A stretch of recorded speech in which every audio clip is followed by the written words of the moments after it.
we're going to be talking about Edward Hopper. There's a show that's coming to the Whitney. Well, actually, let me put it this way.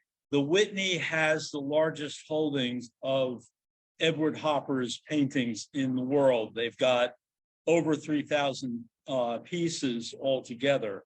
That includes a lot of drawings, but many paintings. Basically, his wife, Jo, donated, and actually he was behind it, donated the entire collection to the museum. So they have quite a collection to choose from, and I believe they're bringing in things from other museums too for this show.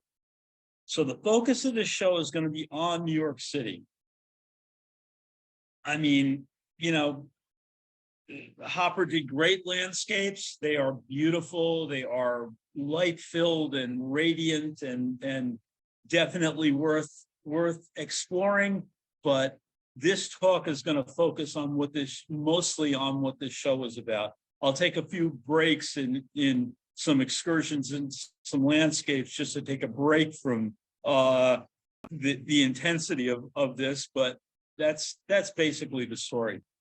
So the city of New York was Edward Hopper's home for nearly 6 decades, from 1908 to 67, a period that spans his entire mature career and coincides with a historic urban development. As skyscrapers punctuated the skyline and elevated trains and construction sites roared below, Hopper's New York betrays only glimpses of the broader changes underfoot. His city is human scale, decidedly non-iconic, largely rooted in the past, fallen out of step with the present. I never cared for vertical, Hopper reflected in 1956. This exhibition is the first of its kind to focus on Hopper's rich and sustained relationship with New York, how the city served as subject, setting, inspiration for so many of his most celebrated works. So we're gonna, just in viewing this piece, this is an early watercolor. It really has that kind of desolate beauty in this glowing light. It's really interesting early piece. Okay, Hopper was born in Nyack in 1882, died in 1967 in New York City. Art movements, well, New Realism. He actually is kind of the father of modern realism in a way. He used the elements of nature to create I'm not going to say a story, an atmosphere, a attitude, a point of view, and use that as the means to his aesthetic ends. And if it could be spoken, he would have written it. So here is a wonderful self-portrait that actually was started in 1925, and he worked on it through to 1930. Hopper was born in a middle-class family. Basically, it was a dry goods. His father was a dry goods salesman, or, which means clothing and things like that. His father wasn't wealthy, but they really encouraged him in his creative endeavors. He actually, at age 10, he was already signing his pieces. So he really was ambitious He studied in New York. He studied illustration because his parents wanted him to have a living, but he soon moved over to what is now Parsons School of Design and studied with William Merritt Chase and Robert Henry, who was one of the fathers of the Ashcan School, which was a kind of gritty realist school of painting. And so those are really his early influences. So Impressionism and this kind of social realism. Okay, and here on the left is a painting by Robert Henry. You can see, you know, it's gritty. It's you know, it's not pretty white snow. It's slushy. It's got cinders in it. And on the right, William Merritt Chase, obsessed with light. Really, you know, gave the bit to Hopper. So Hopper went to Europe, and I got this quotation: "No other artist managed to capture the solitude in the modern city like Edward Hopper. The artist of empty spaces. His suggestive imagery shares the mood of the individual's isolation with the plays of Tennessee Williams and the books of Dreiser and Salinger and Frost, as well as with surrealists' canvases such as de Chirico and Magritte.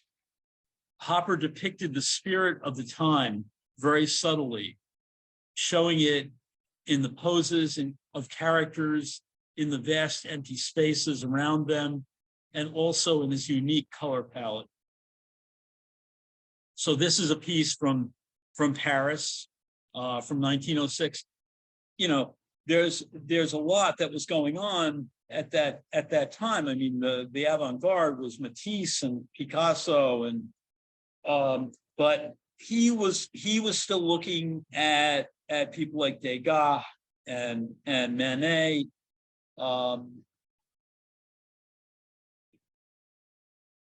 For about the first 20 years, from 1905, he made his living as an illustrator.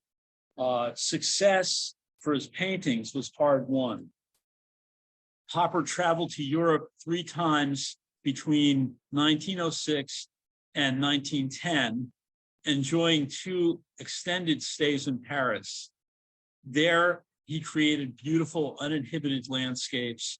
The influence of the Impressionists led him to the streets to draw and paint en plein air, or as Hopper described it, from the fact.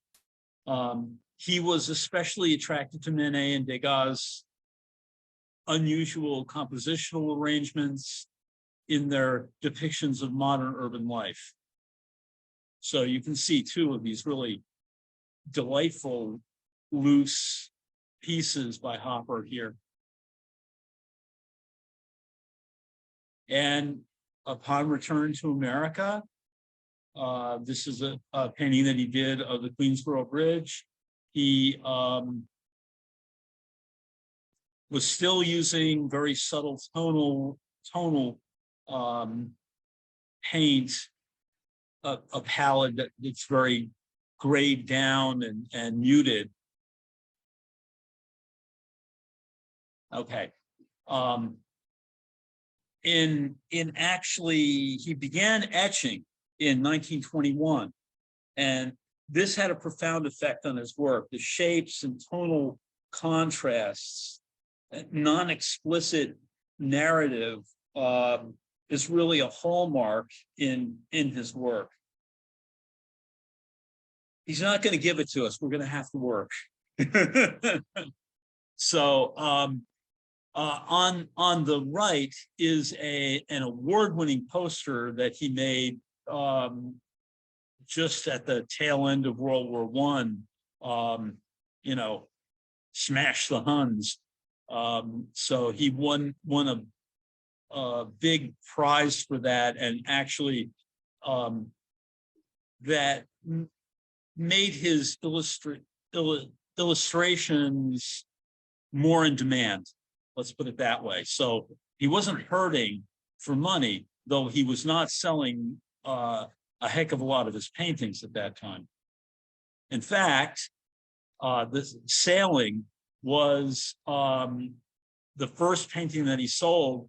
And let's see, he sold it for $250 at the Armory Show in New York in 1911. Though he never stopped painting, it would be 11 years before he sold another artwork.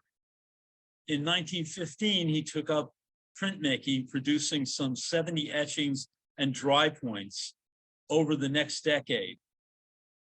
Like the paintings for which he would later become renowned, Hopper's etchings embody the sense of alienation and melancholy. One of his better known etchings, Night Shadows, that's in the middle down below, would serve to inspire many noir movies of the 1940s. Hopper continued to receive great acclaim for his etchings over the years and considered them an essential part of his development. And they certainly do look, they take him out of that nice impressionist territory and into some darker realms. Beautiful, beautifully done, well crafted, strong composition. Okay. And so again, New York Restaurant, very interesting piece. It harkens back a bit to the Ashcan School, but the cropping and the obscured views, there's no full view of any face in there. The only face that you actually can make out is the fellow in the back, and he's pretty blurry. The fellow who's in the foreground eating with his lady friend, you can't see his whole face. You see the edges; they're all cropped off like that. This is a really interesting technique that Hopper developed. It's really, if you look at Degas did a lot of cropping. And I think that Hopper really picked up on that and carried it into his work. On the right is a later painting. This is from 1932. But again, you can see how it's cropped. There's a lot more of those large geometric shapes, which we will come to see time and again in Hopper's work. Okay, Joe's sketching at Good Harbor Beach. Joe and Edward met in Robert Henry's classes, but they met again on Monhegan Island in Maine, and they struck up a romance, and they were married in 1924.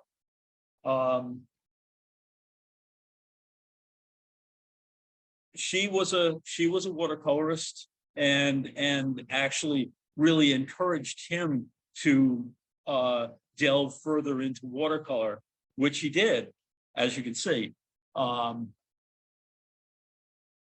Okay, and here's a group of shots of drawings and paintings of Joe over the years. She would encourage, cajole, champion his career, and basically be his lifelong model.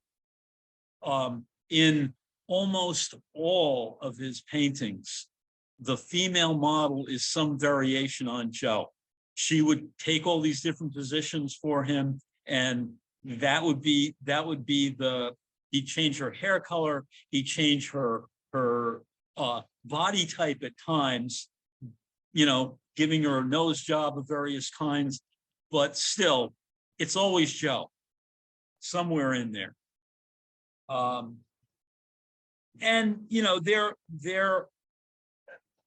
there are various. There was a biography of Joe that was written several years ago, and it was hard for her. I mean, basically, she was an artist and really lived in his shadow. But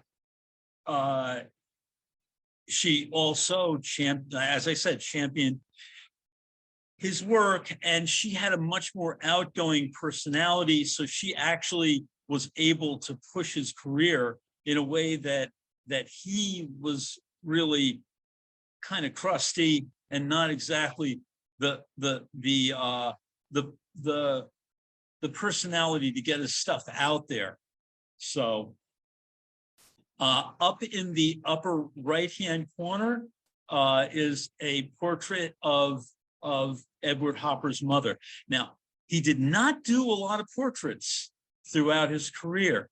Although he worked with a lot of figurative work, they were non-specific. So there's very few fully blown portraits that he did. Okay. All right. Chop suey. There's an interesting thing. There's never anything on the tables. Okay, if you look at the table there, there's an empty bowl there. There's no food in it. There's a lot of restaurant scenes, but you never get to see anybody eat. Not sure what that's all about. But there's also this business of avoiding eye contact. There's kind of, this figure that's facing us, though, is she looking at us, or is she looking at her friend, or is she just kind of staring off into the distance? It's this sense of kind of missing each other. Again, beautifully painted. Look at this background. Look at the big, generous shapes. Very abstracted. Hopper at this point had stopped painting directly from his subjects.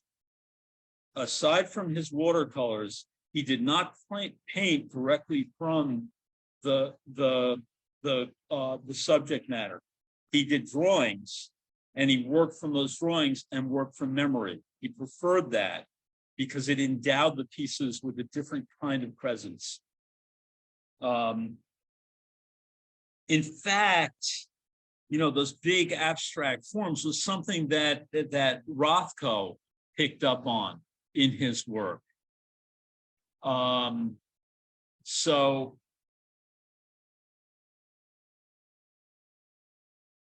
I'm gonna move on. Okay. Again, this was in 1927. He did this drugstore. The building still exists, and you can see below it's now a bookstore rather than being a drugstore, but it's one of those areas that kind of still exists in corners of New York, though they're disappearing rapidly. Okay.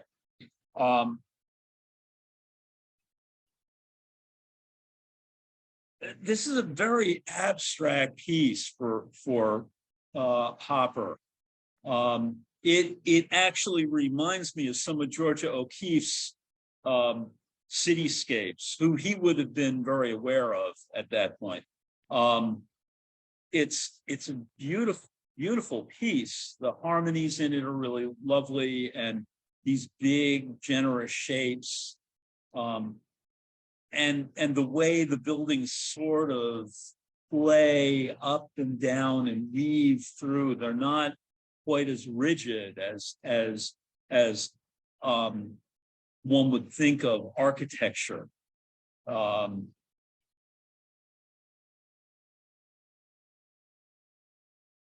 So he preferred to work from memory. You can see two of his drawings on the right-hand side.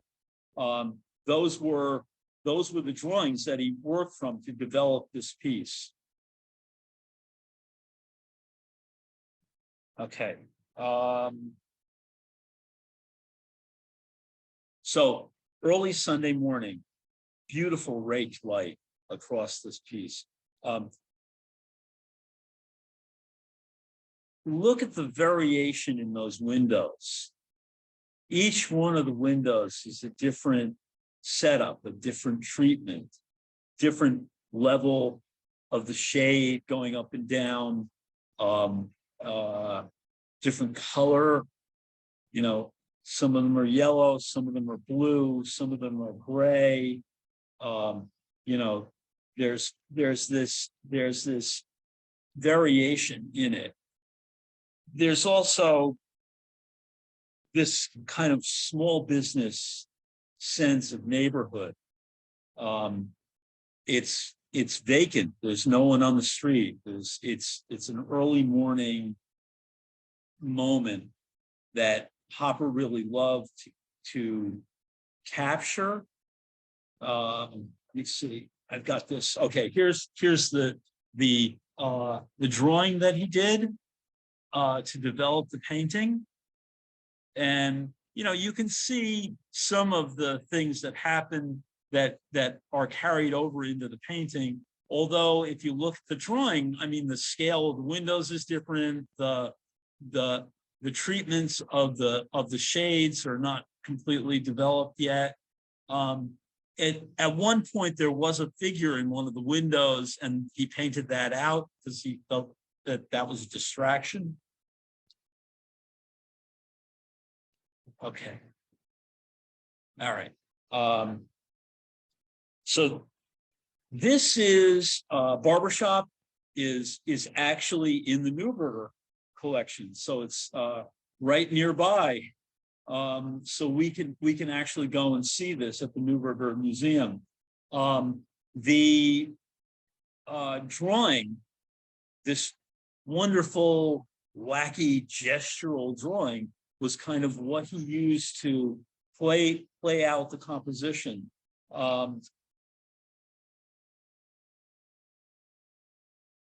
Notice these big geometric shapes. There's this radiant light in there, but it's really big shapes playing off these figures. Then he's not very interested in detail. So these are really, you know, these figures are not real detailed. There's not a lot. You can't even make out the face in the mirror. So it's very interesting. But these big geometric shapes playing off the figures is something that Hopper really emphasized. And beautiful paint, the subtle nuance of the brushwork in those shadows, in those walls. Okay.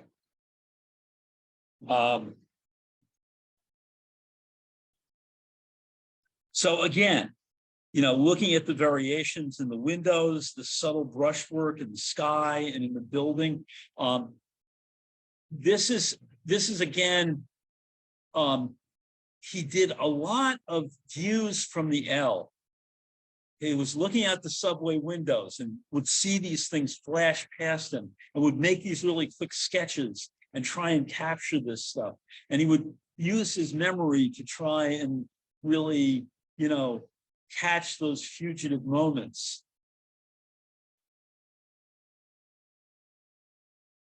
and again,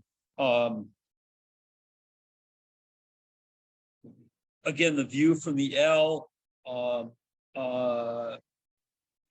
this isolated figure, you know, gives you the sense of kind of the loneliness of this kind of desolate area.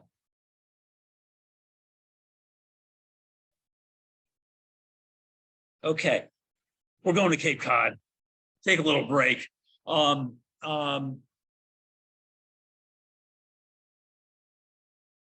Maybe I'm not very human. What I wanted to do was paint sunlight on the side of a house. And so here's a couple of examples of pieces from Cape Cod. They bought property, bought a house in Truro, and built a studio there. And you know, went out every year, every summer. So a lot of his subject matter came from Cape Cod, came from New England, came from the trips that they made across the country. I didn't mention it before, but when I was showing you those shots of Joe, there's a shot of her painting in the front seat. And that was actually on one of their road trips across the country. So they would go through New Mexico and down into Mexico. They actually spent a few summers in Mexico, or maybe it was winter in Mexico. I can't remember now, but they love to take those journeys. They would go low budget, but they definitely love to travel and find new subject matter. All right, back to New York and back to the L. So these glimpses into people's lives is something that fascinated Hopper. There's a kind of untold story.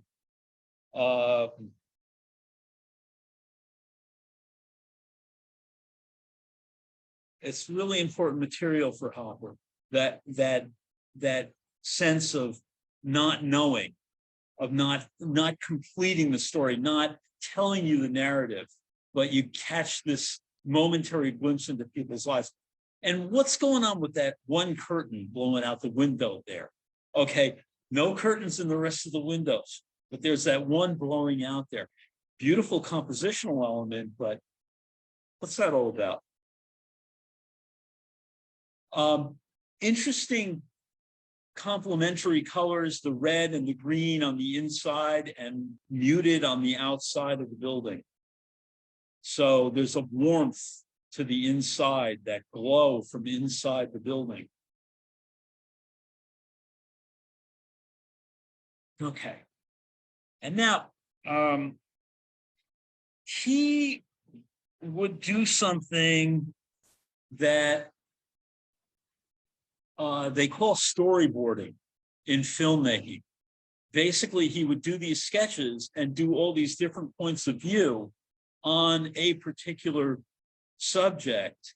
And out of that, he would develop his composition. So this piece you see here, Office at Night, don't know what's going on there.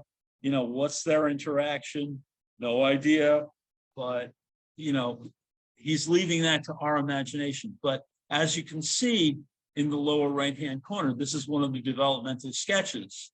And here you can see a whole set where he's moving the desk up and down. He's turning the figures towards each other and away from each other.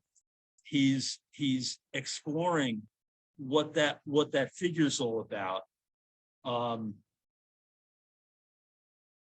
There's a sense of, you know, in some of them, I'm gonna do a zoom in on this one right here, and you can see where he puts in the picture, he erases it out, he moves it down, he moves it up.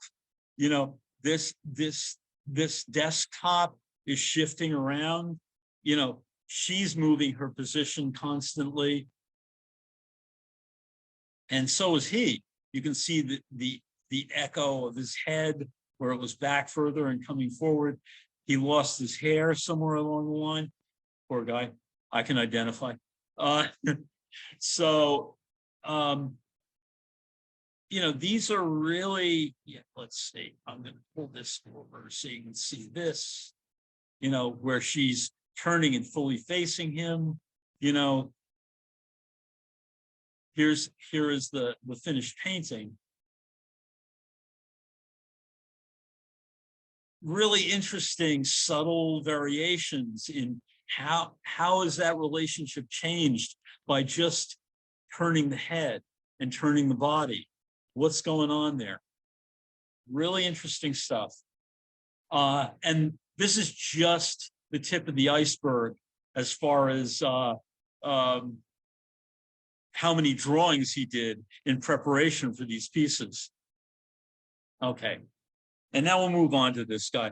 This is one that I would say that most people know. Nighthawks is a very, very famous piece. It's in the Chicago Institute.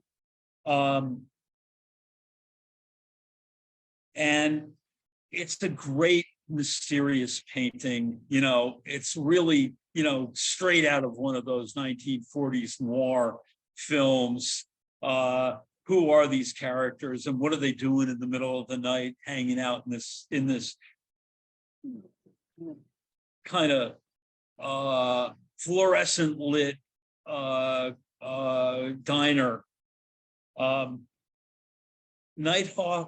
Nighthawks is often recognized as one of his most famous artworks in the 20th, in one of the most famous artworks done in the 20th century.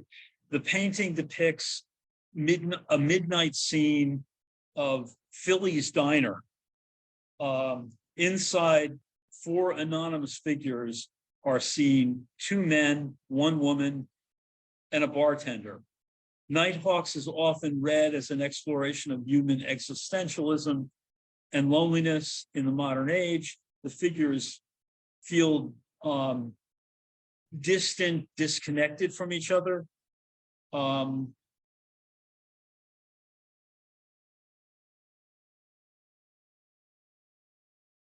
Although Hopper was said to said this painting was done specifically to explore loneliness, he said the work unconsciously probably, the work was probably unconsciously about that. I was painting loneliness of the large city.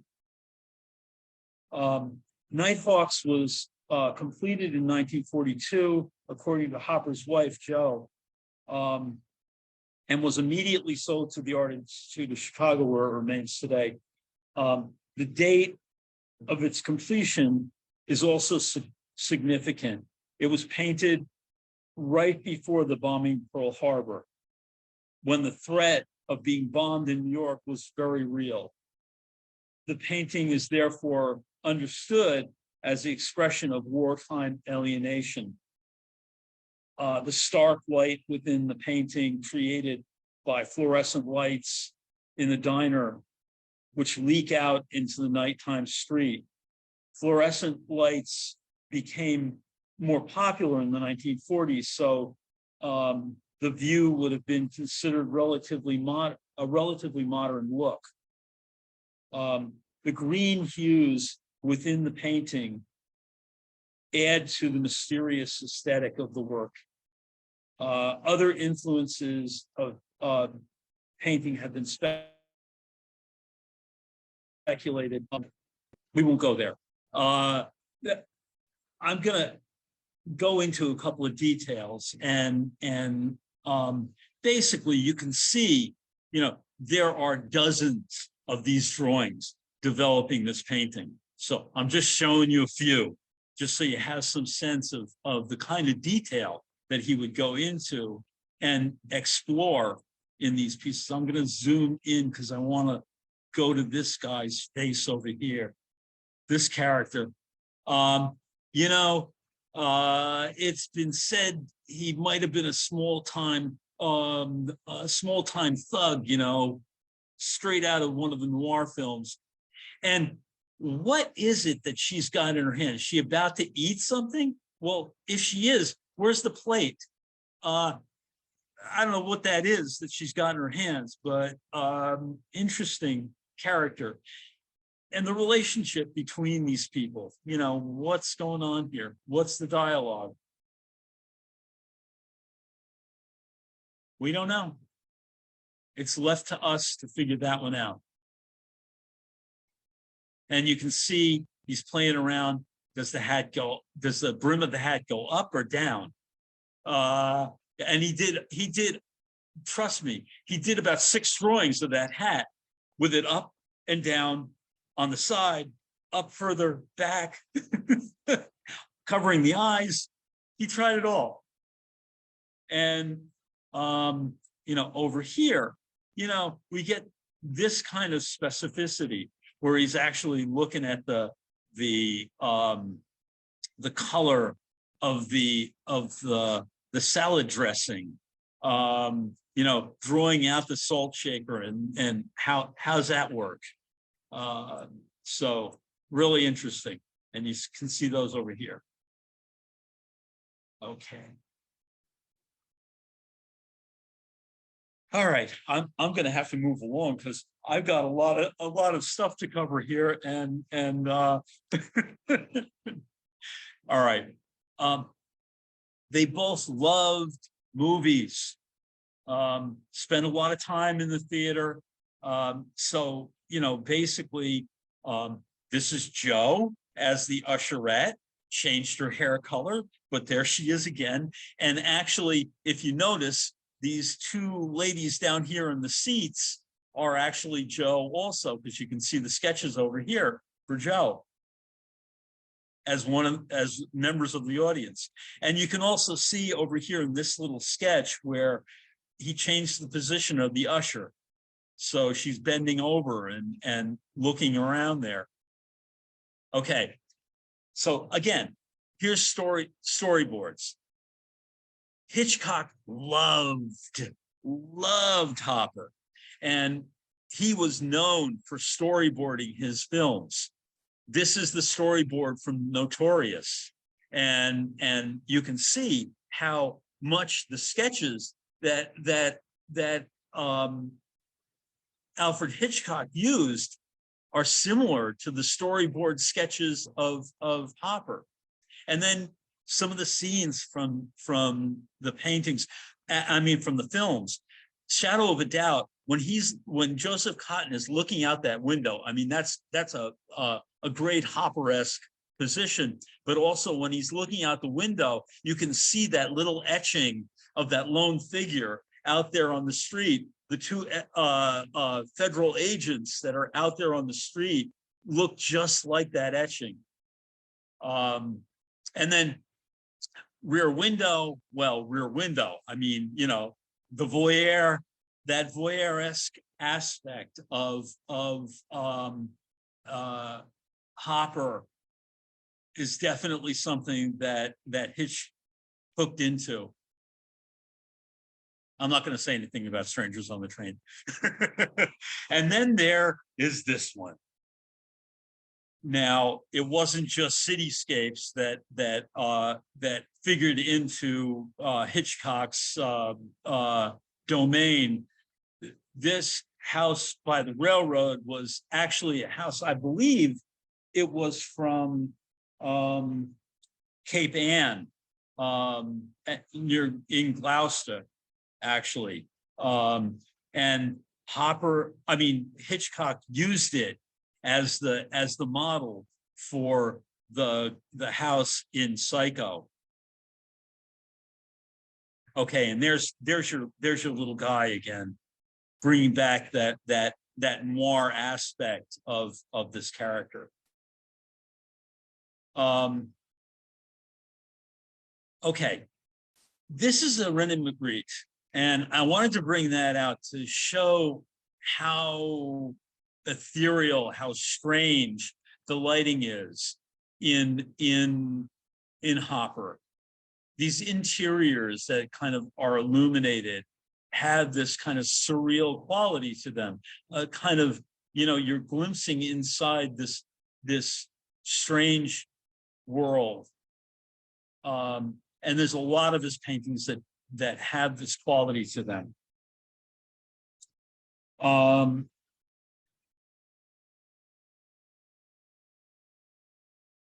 So these two characters are really kind of alone and together.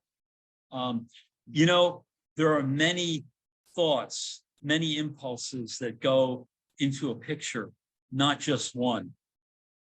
Light is an important expressive force for me, but not too consciously so. I think it's a natural expression for me. That's a quote from our man. Okay. And again, beautifully painted. Look at these walls. Look at the subtlety of the brushwork in the walls. You can see actually out the window, there were windows that were painted in that building, and they're kind of really pushed back and kind of blurred away. And the relationship between these two, they're together, but they're alone.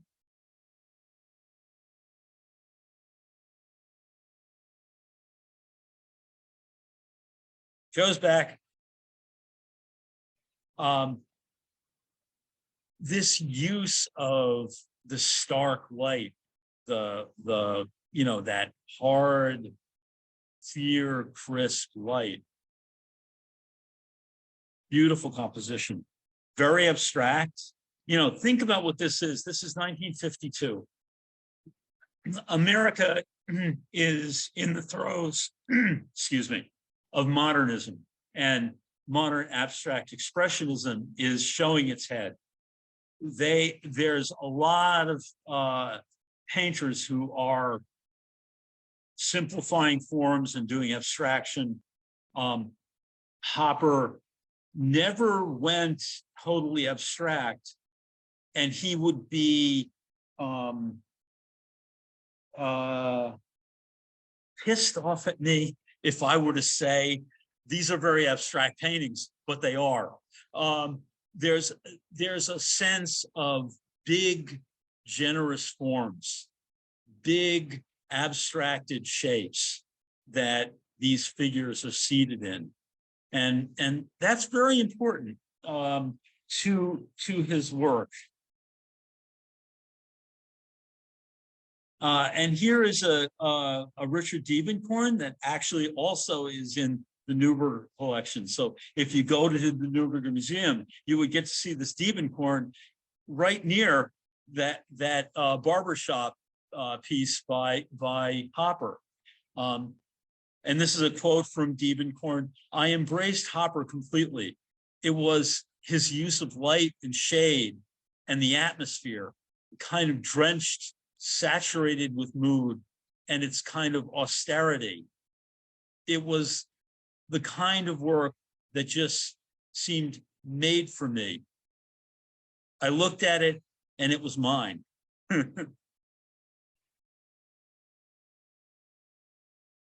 So again, here is a Wayne Thibault from the 60s, and that kind of, taking that isolated character in a setting and just pulling them out and dropping them into nowhere. It is a funny response to Hopper, but nonetheless, I think it's in there.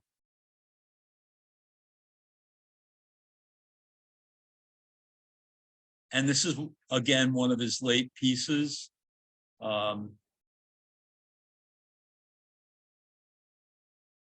Okay.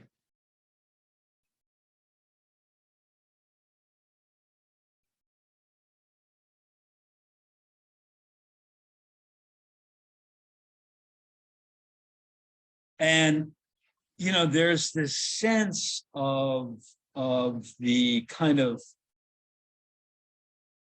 isolation, oppressive,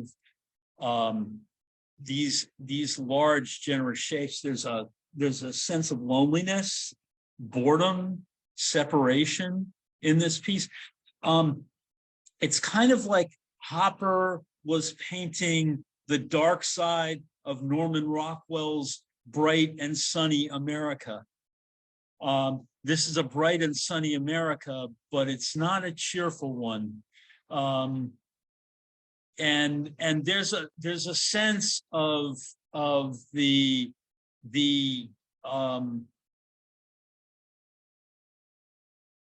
post-war vacuum that was there, and there's also that kind of you know, this is 1953, so you know there is that notion of the presence of the tension in the world, and that sense of possible oblivion.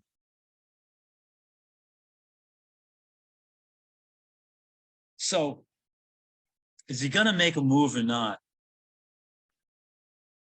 Hopper loved to set up these stories for us to fill in. And so, you know, we really don't know what's going on here, but that's part of the scene. He's done a number of cafeterias throughout his career. Love that as a subject matter. And here we are, two comedians leaving the stage. Edward Hopper died in 1967, and Joe died a year later. And they left a great legacy behind. I mean, his profound effect on what we think of as realist painting and what can be done with it, and the ambiguity of these kind of untold narratives that are left to our imaginations to delve into. It's part of the fascination with his work that it's not fully told, not a fully told story. And off to our right is Railroad Sunset, one of those beautiful landscapes. You know, if we had time, it's a whole other story to go into the landscapes, and I'd love to do that sometime, and maybe that show will come around. So for now, that's it. Well, we have two questions, Larry. Okay, I'm sure. going to allow Mira to talk. So I've checked on you, Mira. You're muted. Okay. Yes, thank you. That was actually relevant to a Hitchcock movie. I was wondering who did the drawings for a Hitchcock movie? Oh, Hitchcock.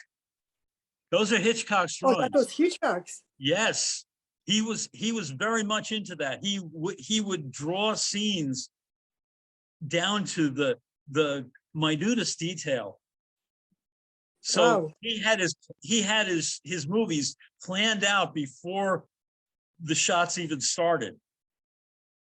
Was he a painter as well, or it was a just drawing? No, he just did the drawings, as far as I know. Wow. And another question that I have is, I was wondering why you call him, especially the figurative paintings, an abstract painting. Oh, it's the backgrounds. It's the setting. It's also how he treated the figure. He's not interested in extraneous details. You're not going to see eyelashes painted on any of those figures. He's more interested in the setting and the atmosphere than he is in the naturalistic depiction of flesh tones and anatomy. So that's what I'm referring to. I see. Okay, thank you. Okay. Okay, the next person who has a question is Alan Christenfield. You're muted. All you have to do is unmute and ask. Done. Okay. Yeah, I just wanted to mention that since you said that Hopper was born in Nyack, which is right across the river from Chappaqua. Yes.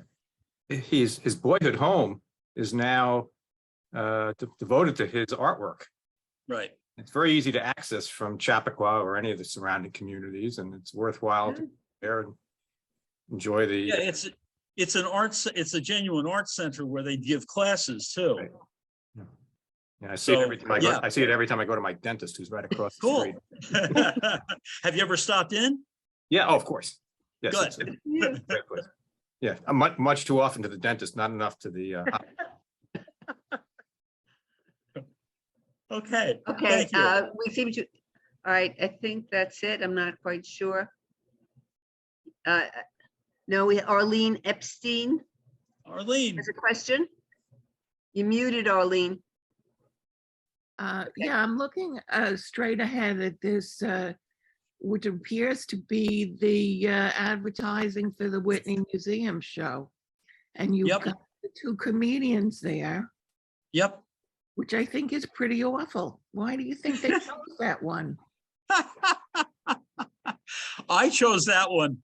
Oh, you chose that one? Oh, so tell me why. Well, it's one of the last paintings that he painted, and it is of Joe and Eddie leaving the stage. Oh, so it's the serial. I didn't get it. Okay. Yes. Because in composition, I don't think it's the strongest one we've seen. No, it's certainly not. But But it is a poignant. literary, it's a literary gem. Yes. So there it is. Yes. Okay, thank you. Good job. I like it. Okay, any other questions? I'm getting that somebody else raised a hand, but I'm not seeing anybody else. They might have put their hand down. Anybody else? Maybe it's Alan again. Alan? Nope. No. Okay. Anyone? No, I'm not seeing. All right. Arlene. Okay, I think that's it. All right, I don't know great. if you like having the hand raised as an option at the end. If you like it or not, please email me at jkuhn@wlsmail.org and tell me what you think. Otherwise, we'll go back to the chat. Okay, Larry, this was wonderful. Okay. As always, I love your program, so thank you. All right, I hope everybody will come tonight to our program to hear the Swing Vipers at 7:30 at the library.